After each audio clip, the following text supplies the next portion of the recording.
Hi guys, Dr. Huntington here. In this video, we're going to look at vitamin K and what it does in your body, the different forms of vitamin K, and how you can get enough of it.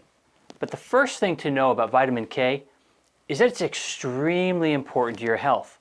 Yet leading vitamin K researchers say that nearly everyone is deficient in this critical nutrient. Yet for whatever reason, vitamin K doesn't get the attention that other popular vitamins get. Even though having adequate levels of vitamin K is important to preventing heart disease and some types of cancer, Alzheimer's disease, diabetes, osteoporosis, and that's just the top of the list.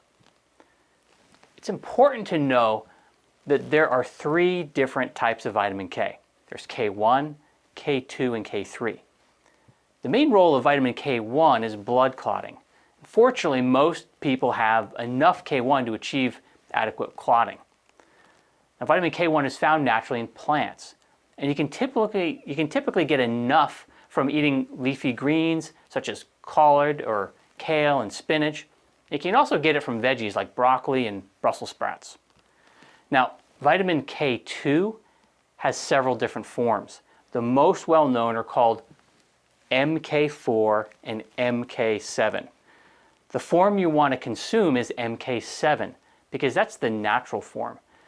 So what you'd look for is a vitamin K2, and when you actually take the bottle or the box and you turn it over and you look at the supplement facts, it states that the type of vitamin is vitamin K2, which is MK7. It'll actually say that, or should say that. If it doesn't say MK7 anywhere on the packaging, it's definitely not, because that's a more expensive form.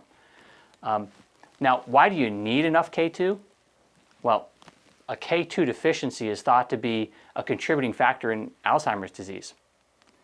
K2 also improves insulin sensitivity, and that's a good thing. And researchers have discovered that K2 actually protects against prostate cancer and a common type of lung cancer. But maybe the most important benefit of K2 is that it directs calcium where to go inside your body. And this prevents you from getting calcium deposits in the wrong places, such as your blood vessels and your heart. So K2 promotes proper bone mineralization, and research has shown that it can actually reverse bone loss, significantly reducing the risk of fracture. Now, vitamin K3, on the other hand, is a synthetic form, and it's used mostly for laboratory testing, and it's not generally found in food or supplements. So vitamin K2 is the one that you want to put your attention on, and specifically the MK7 form of vitamin K2. Now, most people are not getting enough K1, most people are getting enough K1, and you don't need K3. So how do you get enough of it, meaning the K2? The best places to get K2 is from these foods. So fermented foods, pasture-raised eggs, butter, and meat, organ meat, and of course taking a supplement. And your K2 supplement is probably going to come in a multi or with your D. So the animal food sources, they must be pasture raised in order to be a good source of K2.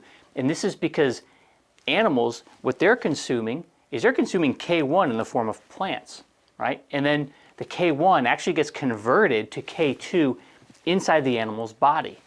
And it's likely that you're not getting enough K2, if you don't routinely eat both pasture-raised animal products as well as fermented foods.